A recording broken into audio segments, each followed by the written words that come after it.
Reports are circulating that counter-terrorism police are investigating what is described as another arson attack, though official confirmation and details remain limited. What do we actually know about this investigation, and why are key details still unclear? The information available comes primarily from trending search data rather than official sources or confirmed reporting.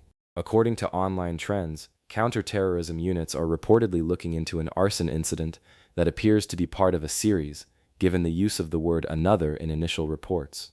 However, critical details remain unverified. The location of this alleged attack has not been disclosed.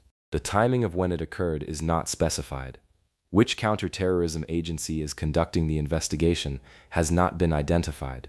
No official statements from law enforcement have been released to confirm the investigation exists. The reference to another attack suggests previous incidents, but no context about prior events has been provided.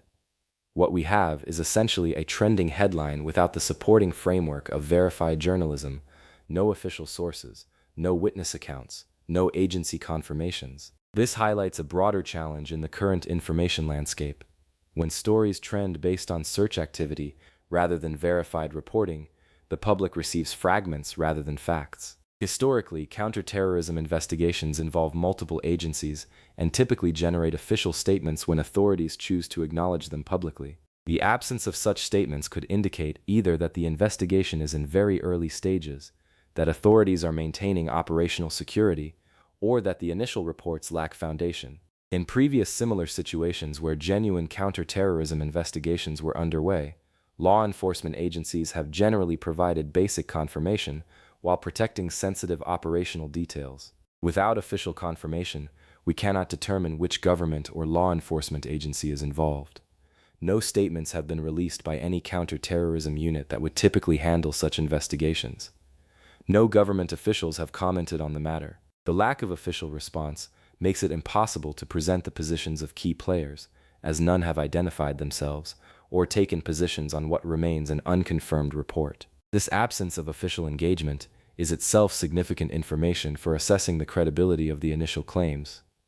The global implications depend entirely on whether this investigation actually exists and its scope if confirmed. If genuine, it would represent continued security concerns that affect international cooperation on counterterrorism efforts. However, the spread of unverified information also has consequences. It can create unnecessary public concern and potentially interfere with legitimate security operations if they exist. Analysts note that premature disclosure of counterterrorism investigations can compromise ongoing work, which may explain official silence if the reports have foundation. Watch for official statements from law enforcement agencies that would normally handle such investigations. Look for confirmation from government officials or security ministries. Monitor whether established news organizations pick up the story with verified sources rather than trending data. Is this a case of legitimate operational security, incomplete information, or something else entirely? If this briefing gave you a clearer picture of what's happening, subscribe to Global Briefing Room, new intelligence briefing every day.